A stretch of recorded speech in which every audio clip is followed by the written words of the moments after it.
स्वर और व्यंजन। यहाँ पर मैंने वर्णमाला लिखी हुई है। तो स्वर और व्यंजन तो आप लोग जानते ही हैं, लेकिन उनके अलावा भी इनमें कुछ मिला हुआ है इस वर्णमाला में। तो आज हम उनके बारे में आइए पहले हम स्वर को पढ़ते हैं। अ, आ, ई, उ, ऊ, री, ए, ऐ, ओ, औ, अः।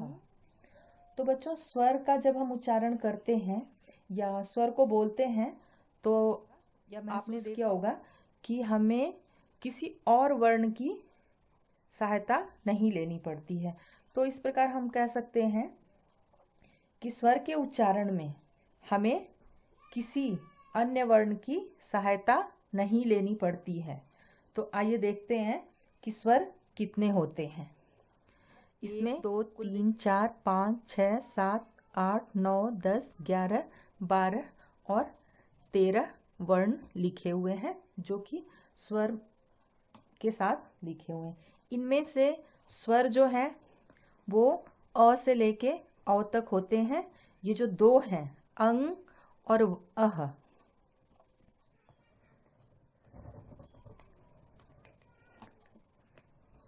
ये स्वर नहीं होते हैं। स्वर कुल 13 थे, ये 13 में से 2 चले गए, तो यहाँ पे कितने बचे? 11। तो स्वर की संख्या होती है 11।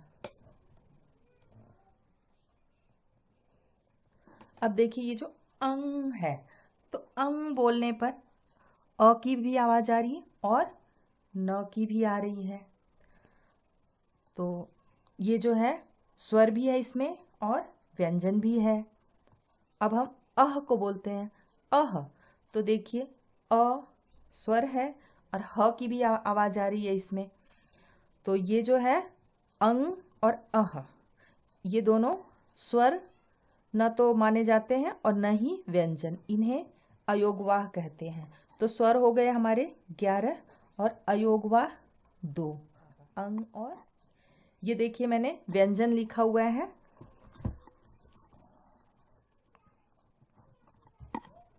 तो अब इसे देखते हैं हम। व्यंजन जो होते हैं वो 33 होते हैं। तो कौन कौन से होते हैं वो हम देखते हैं।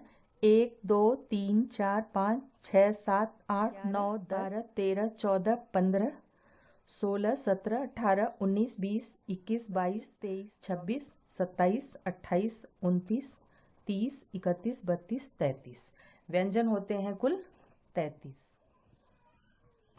अब देखिए मैंने ह तक ही इनको गिना है।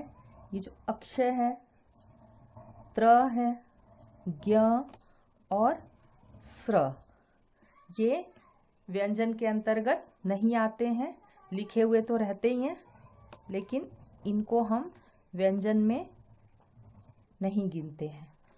तो बच्चों, व्यंजन वे वर्ण होते हैं जिनको बोलने में स्वरों की लेनी पड़ती है और ये 33 होते हैं। अब देखिए ये जो 4 हैं, अक्षर, त्र, ज्ञ और स्र, ये इन्हें हम संयुक्त व्यंजन कहते हैं और इनकी संख्या होती है 4।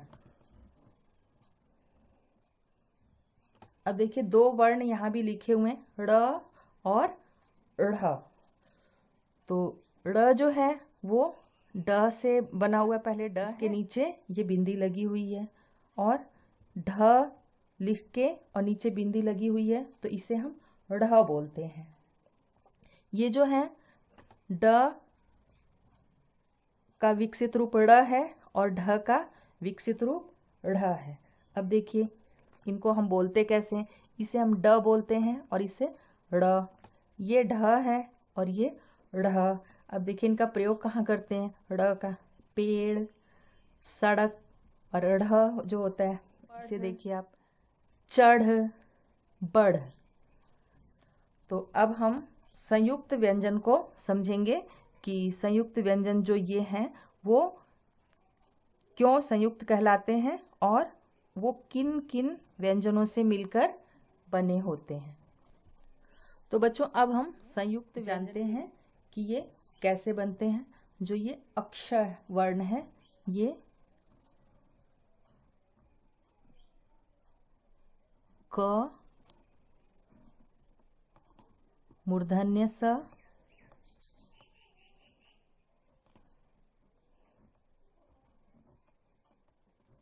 ये इसमें 2 व्यंजन है और अ एक स्वर है, इसके मेल से अक्ष बनता है।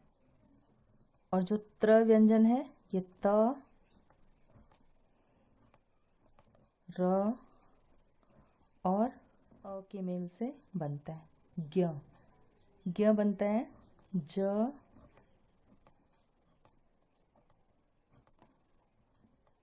और य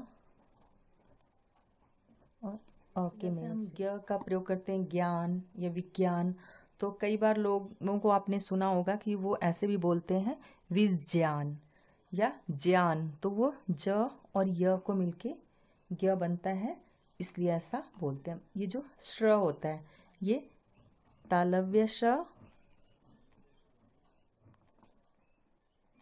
र और अ को मिलकर बनता है। आपको ये वर्णमाला में स्वर, व्यंजन, अयोगवाह और संयुक्त व्यंजन समझ में आ गया। देखिए स्वर कुल 11 होते हैं, व्यंजन 33 होते हैं, इनमें अयोगवाह स्वर में 2 अयोगवाह होते हैं, और व्यंजन के साथ ये जो 2 होते हैं, 2 नहीं 4 संयुक्त व्यंजन 4 होते हैं। इसे आप लोग घर पर रिवीजन करिएगा और अपनी कॉपी में लिख लीजिएगा। मिलते हैं कल की क्लास में।